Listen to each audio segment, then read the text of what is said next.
Why, hello, my loves, and welcome back to Spook Manor. Are you here for yet another haunting tale of love and mayhem?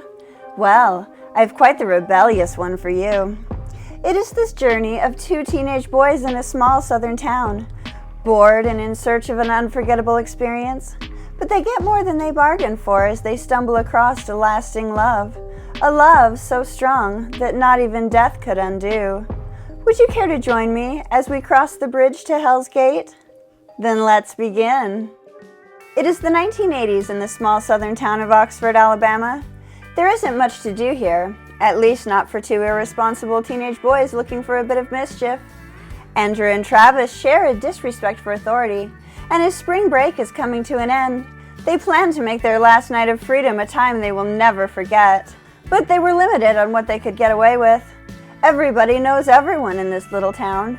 On the most weekends, the best they could do was vandalize a graveyard or some neighbor's barn after dark. It was a rather warm evening in March when these boys finally found their thrill. Andrew and his girlfriend Heather had stolen a few liquor bottles from his father's cabinet, and Travis had taken his grandfather's car out for a joyride. As the three blazed down their dirt back roads along the edge of town, they had very little concern for the damage they were causing to the vehicle.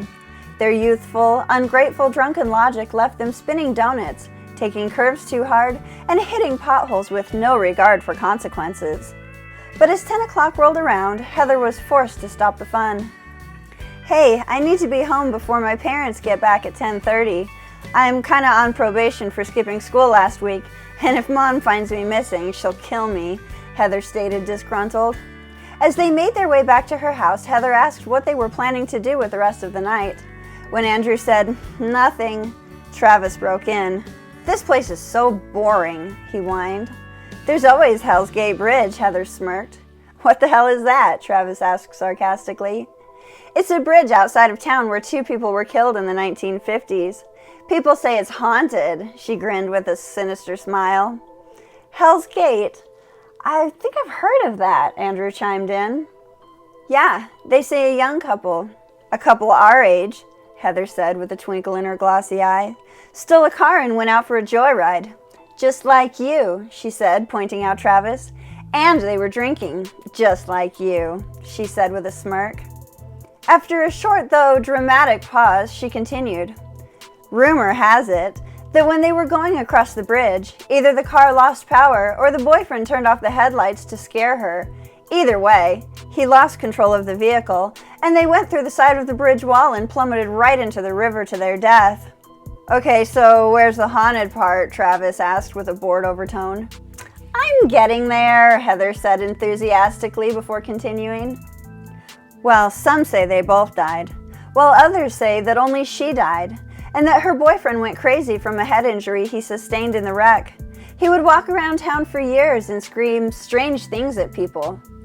Basically, he would preach religiously to anyone who would listen, that if you stopped on the bridge, turn your lights off, and look over your shoulder through the back window, you will see the flaming gates of hell. They claim the bridge was renamed Hell's Gate because of his insane rants."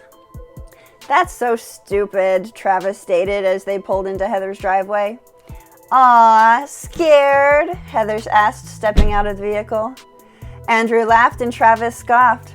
"I'm ready," Andrew stated with confidence, showing off for his pretty girlfriend.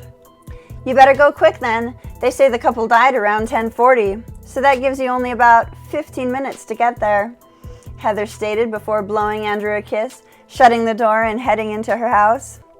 After a short discussion, the boys decided to go to the haunted location. After all, they were filled with liquid courage, and driving through town in a stolen vehicle was more of a risk than they wanted to take this early in the night. A short drive later, they arrived at the old bridge, which was built in the 1930s. Its dark form stood out like a skeleton against the now dark and overcast sky. Slowly, Travis pulled into the rickety old bridge. The night was extremely dark, and the warmth of the evening grew cold as the night went on. Once Travis reached the middle of the structure, he came to a gentle stop. He took a rather large gulp of whiskey from the bottle before passing it to Andrew, and as he took a hard swallow, Travis asked, "Ready?"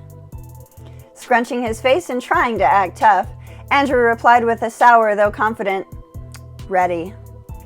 The headlights went out, and the boys sat in total darkness. They could hear the river roaring below. It had been a rainy spring, and there had been issues with flash flooding over the last few days. The boys sat for a long moment before Travis asked, "So what's supposed to happen?"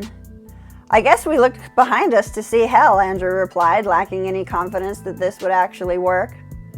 "Okay," Travis said, "on the count of 3. 1, 2, 3. Quickly, the boys turned to look over their shoulders, but it wasn't hell that they saw. Rather, it was a young girl, about their age, soaking wet in 1950s attire. Looking at them with big dark eyes, she asked casually, "Are you ready to take me home now, sweetheart?" The boys screamed at the top of their lungs. Travis turned on his headlights and stomped on the gas as hard as he could. There was a loud screeching metal sound as the car scraped against the side of the bridge's wall barrier. Travis almost lost control, but somehow managed to keep them from going off the bridge into the water.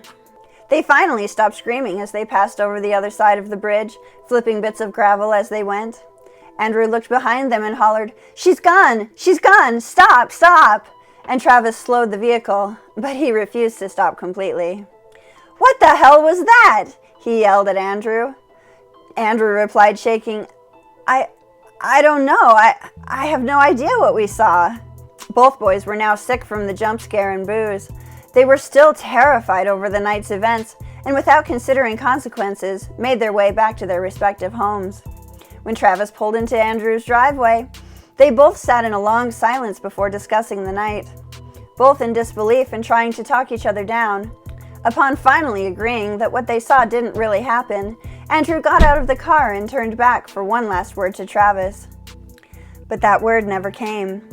Andrew stood staring at the back seat with a gaping mouth open, and when Travis turned to look, they screamed together at the sopping wet imprint of a person sitting right where that ghostly visitor had been.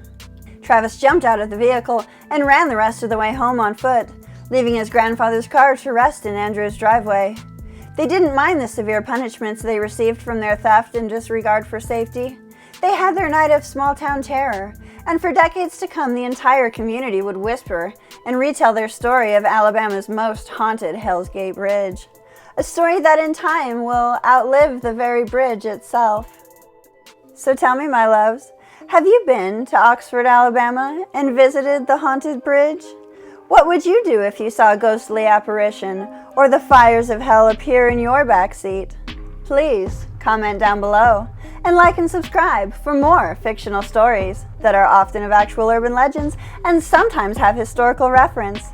See you next week and have a good night.